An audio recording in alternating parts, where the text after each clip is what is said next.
নমস্কার, সবাই কেমন আছেন? সুপ্রিয়ার নতুন একটি ব্লগে আপনাদের অনেক অনেক স্বাগত। আজকে বুধবার, বিকেল এখন ওই 4:30 মতন বাজে। দুপুরে খাবার খেয়ে আর এই যে মাছ নিয়ে এসছে সকালে, এগুলো সব ফ্রিজের মধ্যে রেখে দিয়েছিল। তা আমি দুপুরে খাওয়া দাওয়ার পরে এখন এগুলো পরিষ্কার করতে বসেছি। সকালে তো ছিলাম না, এখন এই সব পরিষ্কার করে রেখে দিয়ে তারপরে যাব আবার কাজে থেকে এসে আবার রান্না করব। এখন আর টাইম নেই। আর ছোটো মাছ জানেন তো কাটতে কত লেট হয়, আর ছোটো মাছ আমার খেতে ভীষণ ভালো লাগে। তাই হাজব্যান্ডকে বলে রেখেছিলাম যে চুনো মাছ পেলে নিয়ে আসবে। ও আগের দিন নিয়ে এসছে কতগুলো পেঁয়াজকলি, আর শীতের শেষের পেঁয়াজকলি আর পেঁয়াজকলি পাওয়া যাবে না। ওই জন্য বললাম পেঁয়াজকলি যখন নিয়ে এসছো ছোটো মাছ নিয়ে আসবে, ছোটো মাছ দিয়ে পেঁয়াজকলি খেতে ভীষণ ভালো লাগে আমার। তাই জন্য ওই পেঁয়াজকলি নিয়ে এসছে, ছোটো মাছের সাথে আবার বড়ো মাছ দুখানা নিয়ে এসছে, দেখেছেন কাণ্ড। আর এই যে রাতে ফিরে এসেছি, আসার পরে একটুখানি এনার্জিরও তো দরকার লাগে। এখন প্রায় বাজে 11:30 মতন।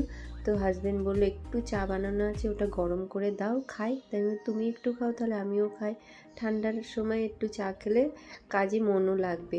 এসে আর ইচ্ছে করে না, কিন্তু কিছু করার নেই। এতগুলো মাছ নিয়ে এসছে, আজকে রাতে বানিয়ে রাখলে এখন 2 দিন চলে যাবে আমাদের খুব ভালো মতন। আর দুপুরে রান্না করতে লাগবে না, একটু ভাত বানালেই হয়ে যাবে। এই যে চুনো মাছগুলো পেটগুলো সব ফাটিয়ে ফাটিয়ে ভালো করে ধুয়ে রেখেছি।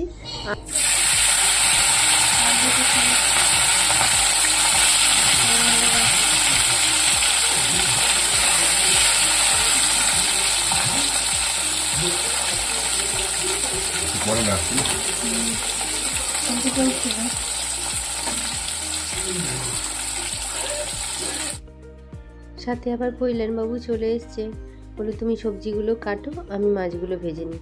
4 হাত লাগলেই দেখবেন তাড়াতাড়ি কাজগুলো হয়েও যায়। তো ও একদিকে মাছগুলো বসিয়ে দিয়েছে ভাজা, ছোটো মাছগুলো, আর আমি এই ছোটো মাছের জন্য পেঁয়াজকলি কেটে ফেলছি। পেঁয়াজকলি একটু আলু দেব আর টমেটো দিয়ে বেশ সুন্দর করে চচ্চড়ি করব। এই দিয়েই একতলা ভাত খাওয়া হয়ে যায় আমার একটু শুকনো শাকনো জিনিস বেশ ভালো লাগে। একটু শুকনো কিছু হলে বা ছোটো মাছ হলে আমি খেতে ভালোবাসি। ছোটো মাছের একটা গল্প আছে আমার ছোটোবেলার। আমার মা ঠাকুমা গল্প করতো যে আমি নাকি 1.5 বছরের, তখন ওই ছোটো মাছ নাকি মা ভেজে কড়াইতে রেখেছে, আর আমি কখন রান্নাঘরে ঢুকে সেই মাছগুলো, সমস্ত মাছ আমি অতটুকু বয়সে খেয়েছি। মা রান্নাঘরে দেখছে যে কড়াই ফাঁকা, এদিকে দেখছে থালা পড়ে রয়েছে, আর এত সুন্দরভাবে নাকি আমি খেয়েছি, কেউ বুঝতে পারবে না যে ওটা আমি খেয়েছি।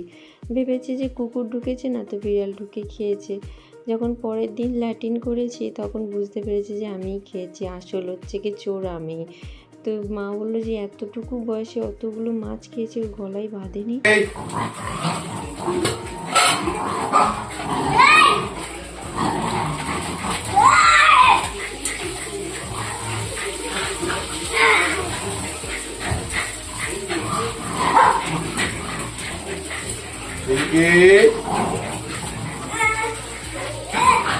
তিনটে কুকুর। বাস গল্প করতে করতে মাছগুলো দেখুন ভাজা হয়ে গেছে। ছোটো মাছগুলো এই লোহার কড়াটায় বসিয়ে দেবো, আর বড় মাছগুলো আরেকটা কড়ার মধ্যে ভাজা বসিয়ে দেবো, তাহলে একটু তাড়াতাড়ি হয়ে যাবে। আর বিট্টু আর জেমস চিঙ্কি ওরা তো খুব মজাতে রয়েছে। 3 জনে একসাথে হলে যে যা দুষ্টুমি করতে থাকে, আর সারা ঘর মাথায় উঠিয়ে রাখে। বেটুর ওই দুটোই সাথী, ছোট থেকে চিঙ্কি ছিল, তারপরে এসছে জেমস। আর কালিটা ছিল আমার এক বন্ধুকে দিয়ে দিয়েছি, ওর খুব পছন্দ হয়েছিল কালীকে। তো কালীকে খুব সুন্দর রেখেছে ও, আমাদের কাছে নিয়ে আসে প্রায় সময়, আমরা খবরও নিই যে কেমন আছে। বেশ ভালোই আছে, দিব্যি আছে কালী ওখানে। এই যে এখানে আদা রসুন একটুখানি থেতো করে নিলাম, তেলের মধ্যে ফোড়ন দেব। এই যে পেঁয়াজ কালিয়ে দিয়ে যে চুনো মাছটা করব, ওর মধ্যে একটু পেঁয়াজ আদা রসুন ফোড়ন দিয়ে আর বসাবো, তাহলে খেতেও টেস্ট হবে। এখানে তেল গরম হয়েছে, তার মধ্যে কাঁচা লঙ্কা, একটুখানি কালো জিরে আর পেঁয়াজ দিয়ে ভাজা বসিয়েছি। একটু ভাজা ভাজা হয়ে আসলে, বেশি ভাজা করব না, অল্পই ভাজা করব। হয়ে আসলে এর মধ্যে আদা রসুনের যে পেস্টটা করে রেখেছি ওটা দিয়ে দেবো। আজকের মেন রাঁধুনি হচ্ছে আমার ঘরে আমার হাজব্যান্ড। আজকে ও আমার হাতে হাতে অনেকটাই হেল্প করে দিচ্ছে, প্রায় সময় করে। দুজনে দেরি হয়ে গেলে দুজনে এসেই রান্না করতে শুরু করে দিই, তাহলে কী হয় একটু তাড়াতাড়ি হয়ে যায়, তাহলে একটু তাড়াতাড়ি ঘুমাতে পারবো। মনে তো হচ্ছে আজকে খেতে আমাদের 1টা বাজবে। আজকে বিছানায় যেতে যেতে প্রায় 2-2:30টাই বাজবে। আবার ভোর 4:30 না হতে উঠে যেতে হয়। বাচ্চাদের তো সকালে স্কুল আছে, ওদেরকে আবার রেডি করা, সকালের টিফিন দেওয়া, তাই জন্য আমাকে রান্নাঘরটাও পরিষ্কার করে শুতে হবে। বাসনপত্র বেশি নিয়ে আমি কোনো দিনই রেখে শুই না, যেহেতু সকালবেলা আমার সব কাজ থাকে বাচ্চাদের টিফিন বানানো বা ওদের ছাড়া, ওই জন্য আমি রাত্রেবেলাই কাজ সেরে রেখে দিই। তো শুতে শুতে তো 2:30 বাজবেই। এখানে এই সব কিছু মশলা দিয়ে দিলাম। প্রথমে একটু নুন, হলুদ, লঙ্কার গুঁড়ো, জিরের গুঁড়ো দিয়ে এটাকে মশলাটাকে কষিয়ে নিয়ে তারপরে পেঁয়াজ কলিগুলো দিয়ে দেবো। ওর মধ্যেও আলু দিয়েছি। আলু দিয়ে বেশ রসা রসা হয়ে আসলে তারপরে চুনো মাছগুলো যেগুলো ভেজে রেখেছি ওইগুলো দিয়ে দেবো। বাস এইগুলোই বানাতে বানাতেই আমাদের প্রায় অনেকটাই টাইম লেগে যাবে। এটা এক সাইডে বসিয়ে দিয়েছি, ভাতও হয়ে এসছে। ভাতের হাঁড়ি নামিয়ে আর একটা কড়াই বসিয়ে দেবো, তাহলে একটু তাড়াতাড়ি হবে। আজকে একটা কি নতুন মাছ নিয়ে এসছে, সেটা আমরা কোনো দিনই খাইনি। ও বাজারেই প্রথমবার দেখেছে, আর বাজারে যেখান থেকে মাছ নেয় ওই দাদাটা বললো মাছটা খুব ভালো, খুব টেস্ট, এটা নিয়ে যান। আর উনি আবার নামও বলেছিল নাকি হাজব্যান্ডকে, যে বলছি একটা নাম বলেছে কিন্তু আমার নামটা না মনে নেই। তো এই যে চুনো মাছগুলো দিয়ে দিলাম, পুরো আলু আর পেঁয়াজকলি সিদ্ধ হয়ে গেছে। চুনো মাছগুলো দিয়ে এগুলো একটুখানি কষা কষা হয়ে গেলে, শুকিয়ে গেলে তারপরে নামিয়ে নেবো। ওই দেখছেন পাশের কড়াইটা বসিয়ে দিয়েছি, ওখানে তেল গরম করতে দিয়েছি, ওখানে ভোলা মাছ আর ওই যে মাছটা, ওটা তো আমার সেই ট্যাংরা মাছগুলো হয় না সেরকম দেখতে লাগছে, কিন্তু না ট্যাংরা না, ওটা অন্য রকম মাছ ছিল। জানি না খেতে কেমন হয়, দেখা যাবে খাওয়ার সময়। কড়াইতে তেল দিয়েছি, ওখানে এই মাছগুলো এক করে বড় মাছগুলো ভাজা করে নেওয়া হয়েছে। এইবারে ভোলা মাছের জন্য মশলা কষা হচ্ছে। আর এখানে আমি এই চুনো মাছে একটু ধনেপাতা দেবো, তো তাই জন্য একটুখানি ধনেপাতা কেটে নিচ্ছি। আর এখানে বেগুন আলু দিয়ে ওই যে নতুন মাছটা নিয়ে এসছে ওইটা বানাবো। ওটা একটু মানে ঝোল রাখবো না, সবই কষা কষার মধ্যেই বানাবো। বেগুনটা হচ্ছে আমার হাজব্যান্ডের খুব ফেভারিট একটা সবজি, যে বেগুন ছাড়া চলতে পারে না। কিন্তু এবছরে আমরা এবছর না, গত 2 বছর আমরা বেগুন কচু এইসব আমরা কিছুই খাচ্ছি না। কিন্তু ও না বাজারে গিয়ে লোভ সামলাতে পারিনি, বেগুন নিয়ে চলে এসছে। আমি যে তুমি খাও, আমি আর খাবো না বেগুন, কেন বেগুন খেলে আমাকে আর দেখতে হবে না। প্রচণ্ড অ্যালার্জি হচ্ছে, গা হাত পা ফুলে যায়। বেগুনের ঝোল খেলে জানি না কি হবে, কিন্তু আমি বলেছি মাছটা আমি টেস্ট করব, বেগুন না খাই।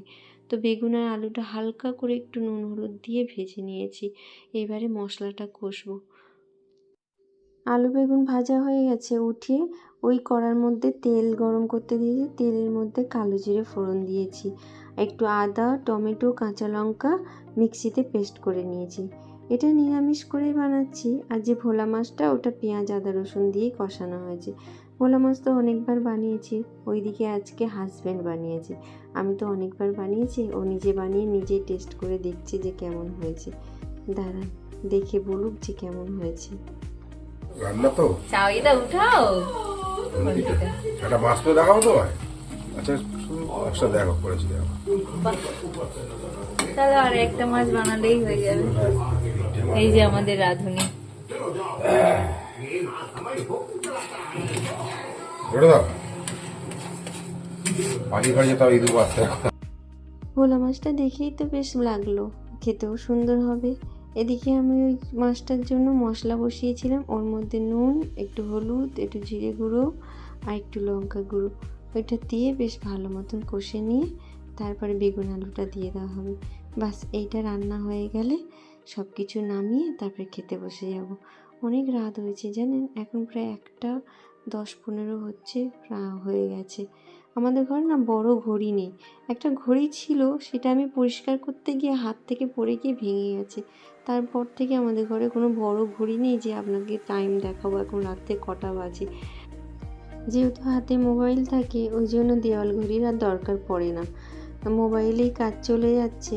ঘড়ির দিকে তাকিয়ে কি আর টাইম দেখে, যতক্ষণ মোবাইলে থাকি ততক্ষণ তো টাইম দেখা হয়েই যায়, ওই জন্য আর কেনারও ইচ্ছে হয় না। তো চলুন, এদিকে মাছের ঝোল কষানো হয়ে গেছে, এবার মধ্যে জল দিয়ে আলু সিদ্ধ হলে তবে মাছগুলো দিয়ে দেবো। প্রায় হয়েই এসছে, আর কিছুক্ষণ। বাচ্চাগুলো খিদের জন্য ছটফট করছে, ওরাও আমাদের সাথে রাত 1টা, 1:30, 2টো অবধি জেগে থাকে, যতক্ষণ না আমরা খাওয়া দাওয়া করে বিছানায় যায় ততক্ষণ ওরাও যায় না। বলেছিলাম যে মাছের ঝোল একটা হয়ে গেছে, ওটা দিয়ে তোমরা খেতে বসো। বেটু তো এমনি অবশ্য আমাদের খাইয়ে দিতে হয়। বাবাই খেতে বসতে বললাম, বাবাই বললো একসাথেই বসবো। আমাদের এই একসাথে বসে খাওয়ার অভ্যাসটা আছে বলে ওই জন্য কেউ একা বসতে চায় না, সবাই মিলেই একসাথেই খায়। দিনের শেষে সবাই একসাথেই বসি, 4 জন মানুষ, এখানে তো আর কেউ নেই। তাই যখনই খাওয়ার বা কিছু থাকে তখন আমরা 4 জন একসাথেই বসি। একসাথে আমাদের কোনো কিছু কথাবার্তা হলো বা একসাথে এই বসে টিভি দেখা বা খাওয়া দাওয়া, এই জিনিসটা আমরা একসাথে বেশিরভাগ সময় কাটাই টাইম। চলুন, মাছের ঝোলে ধনেপাতা পড়ে গেছে, মাছ একদম রেডি। এইবারেই আমরা সবাই মিলে খেতে বসবো। বাবাইকেই ডাকছি, ওই এসে বসেছে। আর এই যে সবার জন্য ভাত বেড়েছি, আর আমি একটু ডাল আর চুনো মাছের চচ্চড়িটা নিয়েই বসেছি। আমি বলি এটা হলেই আমার হয়ে যাবে খাওয়া। খাওয়া দাওয়া শেষে সব কিছু পরিষ্কার করে নিয়ে আর এই যে কিছু ড্রাই ফ্রুট ভিজিয়ে রাখছি সকালের জন্য। ড্রাই ফ্রুটের মধ্যে আছে খেজুর, আখরোট, আমন্ড বাদাম, কাজু বাদাম, আর একটা খেজুর, শুকনো খেজুর হয় সেটা। এইগুলোর সাথে কয়েকটা আঞ্জিরও ভিজিয়ে দিলাম। এই ড্রাই ফ্রুট খাওয়ার মধ্যে আমি, বাবাই আর হাজব্যান্ড। বেটুকে তো দেওয়া হয় না, আর বেটু চিবিয়েও খাবে না, ওকে খাওয়াতে গেলে মিক্সিতে পেস্ট করে খাওয়াতে হয়। আর তারপরে ডক্টর দেখানোর পর থেকে যেহেতু ল্যাটিনেরও প্রবলেম, তো তখন ড্রাই ফ্রুট খেতে ওকে বারণই করেছে বেশিরভাগ, তাই ওকে ড্রাই ফ্রুটটা দেওয়া হয় না। ও সেই বাদামটা খেতে বেশি ভালোবাসে। তো এই ড্রাই ফ্রুটগুলো তো মুখে কাটবে না, তাই আমরাই খাই সকালে, আর ওকে দেওয়া হয় এমনি হরলিক্স, এমনি গুলে জলে, এমনি দুধও খাওয়া বারণ আছে। যাই হোক, চলুন, অনেক রাত হয়েছে, এগুলো ভিজিয়ে এবার শুতে যাই, না তো সকালে আবার উঠতে পারবো না, বাচ্চাদের স্কুল সব মিস হয়ে যাবে। তাহলে ভিডিওটা এখানেই শেষ করছি। সবাই ভালো থাকবেন, সুস্থ থাকবেন, নিজেদের খেয়াল রাখবেন। ভিডিওটা ভালো লাগলে অবশ্যই একটা লাইক করবেন। সবাই ভালো থাকবেন।